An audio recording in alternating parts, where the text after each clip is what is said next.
Ko'p kurslarda o'qidim, o'zimni o'zgartirdim, lekin turmush o'rtog'im bilan baribir munosabatim yaxshi emas.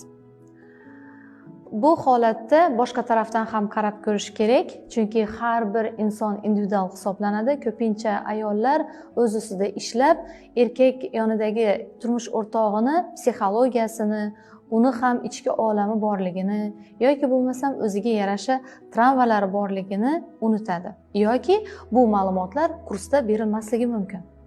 Shuning uchun tushunishimiz kerakki, har doim ham bo'layotgan oiladagi muammolarga ayollar aybdor emas.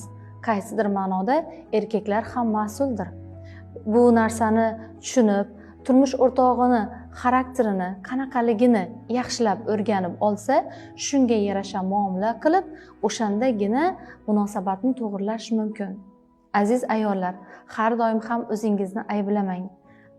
Munosabatga ikki taraflama qarash kerak. Oiladagi munosabatlar ham erkak ham mas'uldir, ayollar ham mas'uldir.